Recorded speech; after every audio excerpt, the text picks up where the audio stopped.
caused that? It had nothing to do with your involvement with the Seabourn mission that to try to hamper rescue efforts of refugees. That wasn't cited as a reason? So the Defend Europe mission is an entirely different situation, and my ban had nothing to do with it. There's a lot of fake news around that as well, though. So what's bizarre, though, is the social experiment had to do with Islam, and it had to do with the LGBT community. Neither of those things have anything to do with race, yet I was banned for racism. I don't think the UK knows what they're talking about. Clearly they don't, and they were just making something up to get me banned from the country because the government doesn't like controversial speakers like me. They don't like Tommy Robinson, who got put in jail recently. They don't like Geert Wilders, who also got banned and wasn't allowed in the UK. There have been plenty of reasonable people who have questioned this multicultural policy in the UK that have just been denied entry because the government is afraid of being questioned, as they should be, since they're betraying their people right now. Am I proud of being white? I'm happy to be white. I'm fine being white. I feel zero shame whatsoever for being white. If I say I'm proud, if I were black, I could say I'm proud. If I were Asian, I could say I'm proud. If I were any other ethnicity, I could say I'm proud because that's how our culture is. But if I'm white and I say I'm proud, the media will go nuts. And bludgeoned and tortured and raped. It is an absolute disgrace, driven by their own government. The ANC in power are pushing for the reclaiming of farms, and this is let rip all sorts of malevolent forces. We have two fantastic guests. I want to go straight to them, and I want to hear from both of them the full story. You are not going to want to miss this, despite, as Ross said earlier, the Sydney Morning Herald batting this away as some kind of alt-right nonsense that we needn't worry about. This is a hugely critical issue.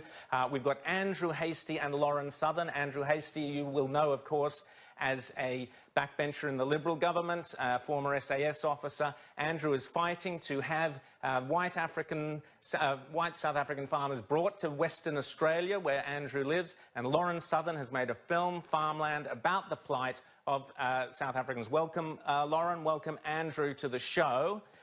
Let's kick off, Lauren, with you. Just tell us briefly the plight, and we'll get into also your fight for the farmers of South Africa. Off you go. Sure thing. So it's still shocking to me to hear people claim that what is going on in South Africa is some sort of alt-right conspiracy. It is something that you don't have to make up. It is demonstrably true. You can look at the statistics right now. White South Africans at a far higher rate than other groups, specifically farmers, are being attacked, murdered in brutal ways that are beyond just robberies. And it not just by the people in South Africa, but they are under attack by their government. The ANC has now passed through a law saying they are going to be taking white land without compensation, which is completely against even what Nelson Mandela wanted for the country when he said we want more blacks to own land. And you have parties like the EFF, run by Julius Malema, who have 10% of the government, and they are saying we need to kill and shoot the Boer in songs they sing at their Congress meetings. Not only that, Julius Malema has said he plans on not killing whites just yet. This is a direct quote from the leader of a political party in South Africa. So to anyone saying that this is an alt-right conspiracy, this is ridiculous pro-white nonsense, if this were being said about any other racial group in the world by a political leader, it would be on the front page of every single newspaper, Huffington Post, Independent, New York Times. They would all be saying the rise of Hitler is upon us. But because Julius Malema is black, because the ANC are what seem to be, they're not a minority in their country. Remember, this is South Africa. Because this is supposed to be the Rainbow Nation, we ignore it. But it seems Australia has taken a different approach. And while I believe Australia is taking the right approach, considering taking in South African refugees, the world seems to be giving you heat. So, Andrew, let's go. Thank you, Lauren. Let's go to Andrew. Tell us your thoughts on it. And is Lauren right? Are we doing enough? Well, thanks, Rowan. We've always had a very generous humanitarian visa program. It's run for the last 4 decades. We've been very responsive to international crises. We've taken Vietnamese people, Lebanese people during the Civil War, Albanians, Bosnians, Serbians, Croats during the Yugoslav wars. More recently, just in 2015, we took 12,000 Syrian refugees, mainly minorities, Christian and Yazidi, which I was very, very supportive of. So in that context, We've always been very generous, and on that basis, that's why I'm advocating for the South African farmers, because I believe they do meet the criteria for refugee status, and that is being discriminated against or persecuted in their country of origin. Now, if we accept the facts that Lauren just outlined, and of course we've had reporting in our own media from Paul Toohey and others, there was something like 400 attacks last year, something like 80+ murders, and this year alone we've already had 15 murders. And I can tell you, I've also got anecdotal evidence in Western Australia, Rowan, of people who've been directly affected by this, people living in Canning and elsewhere.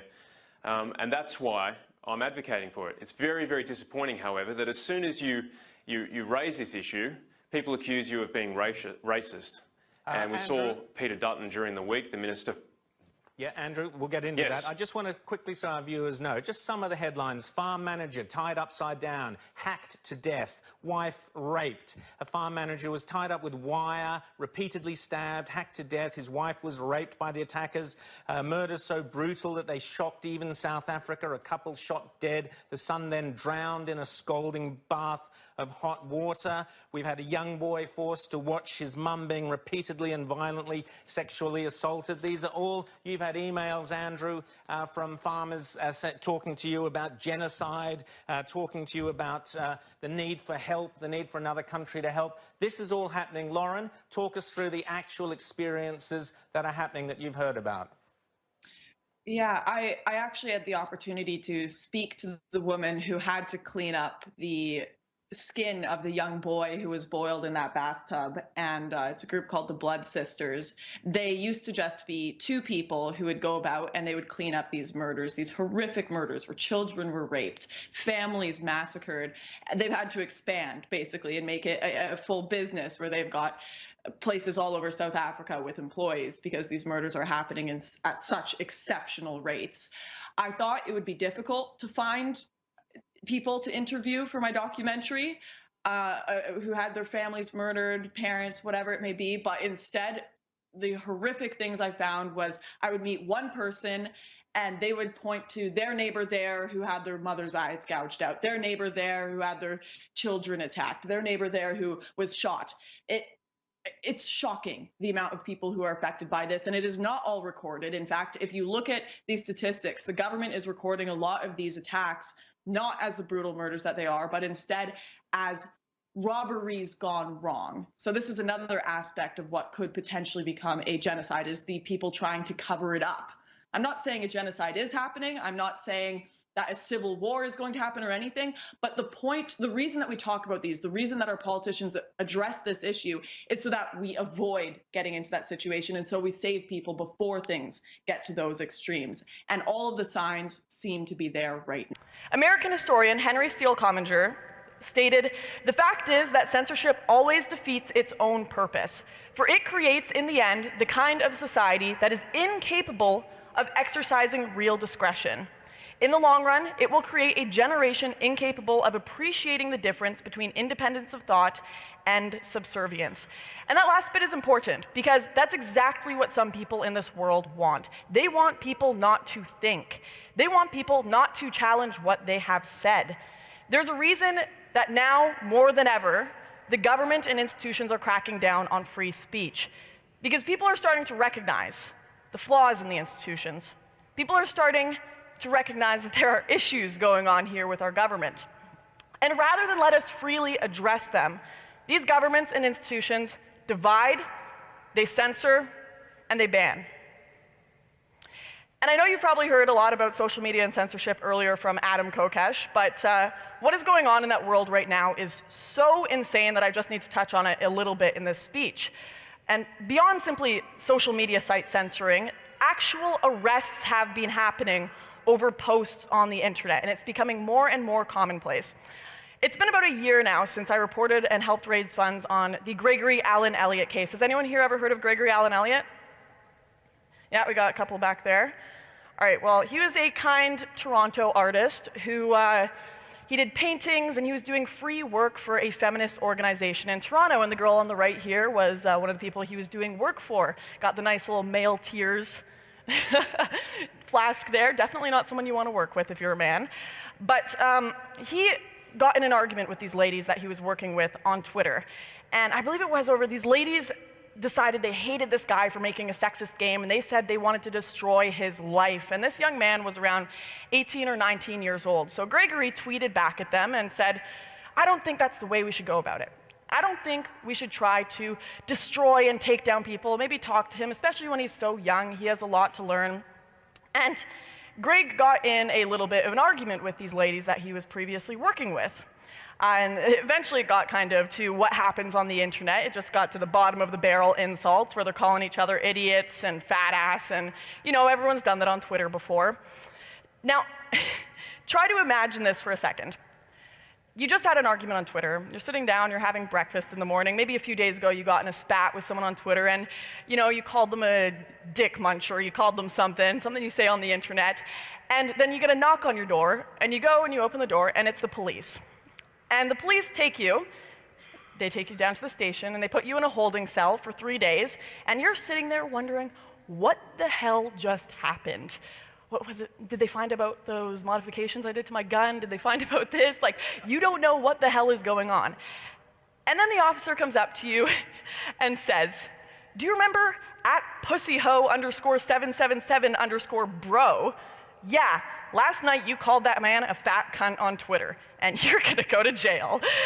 Just try to imagine that, because that is exactly what happened to Gregory Allen Elliott. They literally arrested him because of his tweets. And if you don't believe me, let's just read these court documents. All right, so how was the contact with Mr. Elliott being different that has caused you to make the complaint to Twitter and to speak with the police and block your account? And this was the answer from one of the complainants against Gregory. It's just the tone of his interactions. And forgive me, because this was not recent, but I honestly didn't feel that they were, forgive me, it's hard to describe, but it didn't feel like So was picking on me. It didn't feel like he was picking on me per se, but I just didn't appreciate, randomly being dragged into Twitter fights for no reason, or having his statements that were derogatory towards me, then including the hashtag Toronto Poly so everybody else was searching on the TO Poly tag could see his discussion. He had deliberately added the tag so there was a wider audience seeing his type of attacks. This is what was being said in a court as a testimony. And the judge was, I went and I sat down in one of these things, and the judge was literally reading, and he's talking about hashtags, and he literally would have to sit there and be like, smiley face _ hashtag, and this went on for 2 years. It was some of the most insane shit I've seen in my entire life. It cost Greg over $100,000 in legal fees and 2 years of his life gone to avoid jail. And the case just barely made it in his favor, just barely. Thank God he did not set that precedent in Canada, because had he lost that case, there would have been a precedent forever set by that court that you could be arrested for offending someone on Twitter. Now, some are not as lucky as Greg, though, and they have been charged with hate speech, among other things. According to the online news site, The Register, a total of 2,500 Londoners have been arrested over the past 5 years for allegedly sending offensive messages via social